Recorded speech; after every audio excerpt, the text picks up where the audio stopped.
Selamat berjumpa kembali dalam podcast M116 Mazmur 1 ayat 1 sampai 6 yang menjadi dasar untuk menolong dan mendampingi hidup kita. Podcast M116 hari ini kita akan bahas dari terang firman Tuhan tentang bahayanya dari pinjol. Bahayanya dari pinjol, pinjaman online. Korban pinjaman online atau pinjol meresahkan berbagai pihak. Terlilit utang pinjol menyebabkan sikap putus asa nasabah bahkan hingga bunuh diri. Walah. Otoritas Jasa Keuangan atau OJK terus mengedukasi perihal pinjaman konsumtif ini. Pinjaman online kian meresahkan segala pihak baik masyarakat dan pemerintah.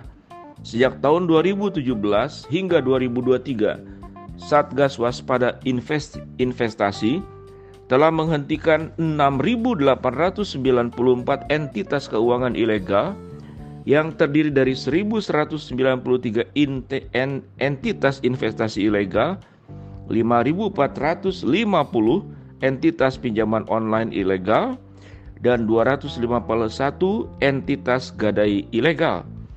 Baru-baru ini salah satu perusahaan penyedia layanan teknologi finansial atau fintech yaitu PT Pembiayaan Digital Indonesia atau dikenal sebagai pinjol Ada Kami, namanya pinjol Ada Kami, membuat riuh di media sosial seiring platform pinjol tersebut diduga menagih hutang hingga membuat seseorang nasabah mengakhiri hidupnya. Menurut penuturan Rakyat VS Pinjol, nasabah tersebut dengan inisial K sebagai korban dan platformnya adalah X, dahulu Twitter, disebut meminjam uang Ada Kami sebesar 9,4 juta. Namun, K diduga harus mengembalikan pinjaman tersebut senilai 18-19 juta atau sekitar 100% dari pinjaman. Sebagai seorang ayah yang memiliki seorang anak balita perempuan, K mengalami kesulitan untuk membayar pinjaman dan telat bayar. Alhasil, teror penagih hutang atau debt collector Ada Kami kepada pihak K mulai bermunculan. Akhirnya K pun dipecat oleh perusahaannya sebab DC Ada Kami terus-menerus menelpon ke kantor K yang akhirnya mengganggu kinerja operator telepon. Setelah dipecat, istri dan anaknya pun pulang ke rumah orang tuanya. Tidak sampai di situ, order fiktif ojek online pun berdatangan ke rumahnya. Mengutip penjelasan Rakyat VS Pinjol, menjelaskan alasan dia dipecat dan adanya order fiktif yang terjadi adalah karena dirinya memiliki tunggakan utang di Ada Kami. Hingga 2023 tercatat bahwa K memutuskan untuk mengakhiri hidupnya dengan bunuh diri. Namun begitu, error dari debt collector pun disebut terus berlanjut usai K meninggal. Tidak hanya K sebagai korban pinjol yang berakhir tragis. Berikut ini beberapa korban pinjol yang sempat marak terjadi di Indonesia. Mahasiswa Institut Pertanian Bogor. Kasus penipuan di Bogor dan menjerat ratusan mahasiswa di Institut Pertanian Bogor mendapatkan keringanan dari sejumlah platform fintech. Berdasarkan keterangan resmi Otoritas Jasa Keuangan, ada 121 orang dengan 197 pinjaman yang mendapatkan keringanan. Tagihan peminjamannya mencapai 650,19 juta dan tertinggi adalah 16 sekian juta. Angka ini merupakan data yang berhasil dihimpun oleh Posko Pengaduan Satgas Waspada Investasi yang berada di kampus IPB sampai 23 November 2022. Dari temuan ini, jumlah korban penipuan berkedok investasi di lingkungan Bogor sebanyak 317 orang termasuk 121 orang mahasiswa IPB. Kemudian dengan kerugian sebanyak 2,3 miliar yang kasusnya sudah ditangani oleh Polresta Bogor. Ini ada penjelasan yang lebih banyak, ya kan? Kemudian ada tentang nonton konser, ada kemudian pembunuhan manusia Universitas Indonesia karena pinjol. Waduh, kasusnya banyak sekali. Sampai di sini, sahabat podcast M116. Jadi sebetulnya pinjol itu berangkat dari mana? Pinjol itu berangkat adalah dari kebutuhan manusia dan kemudian campuran dengan keserakahan manusia. Saya ulangi, kebutuhan manusia dan keserakahan manusia. Kalau kita lihat di dalam Matius 7, di Matius 6, itu di dalam ayat yang ke-34, sebab itu janganlah kamu khawatir tentang hari besok, karena hari besok mempunyai kesusahannya sendiri, kesusahan sehari cukuplah untuk sehari. Pertama adalah tentang kebutuhan manusia.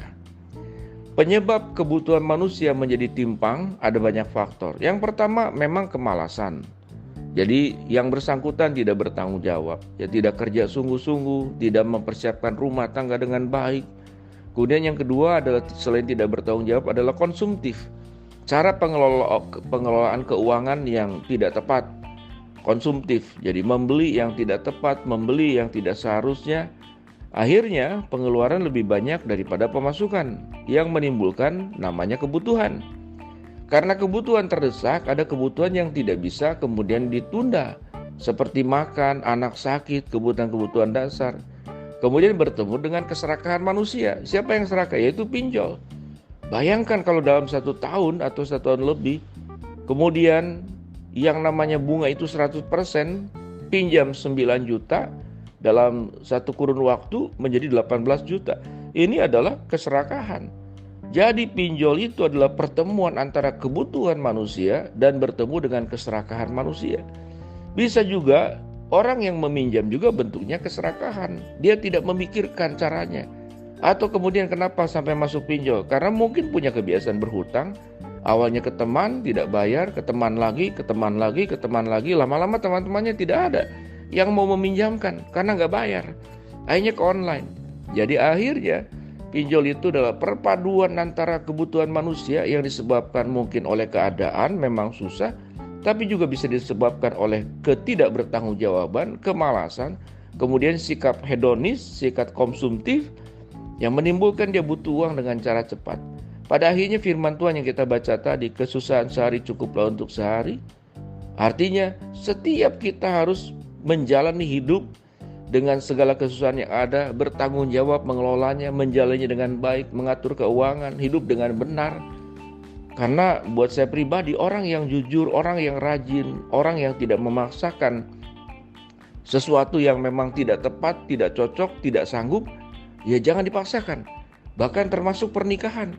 Kalau tidak siap menikah, ada sebuah tanggung jawab finansial dasar, ya jangan menikah. Sampai minimal kebutuhan dasar itu bisa dipertanggungjawabkan, khususnya bagi suami sebagai kepala keluarga. Itu bukan melarang, tapi itu memang pertanggungjawaban. Kita kan tidak wajib punya anak kalau memang kita tidak siap punya anak. Jadi artinya berhati-hati di dalam kebutuhan, mengelola kebutuhan, tapi juga berhati-hati dalam mengelola hawa nafsu.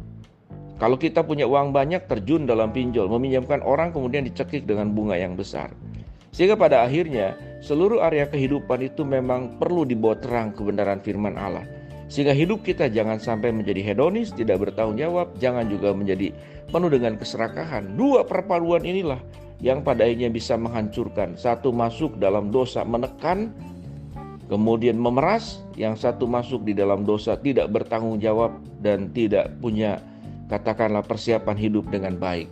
Demikian sahabat podcast M116, kami akan terus mendampingi agar kualitas hidup kita makin hari makin baik sesuai dengan kebenaran firman Allah. Shalom, podcast M116.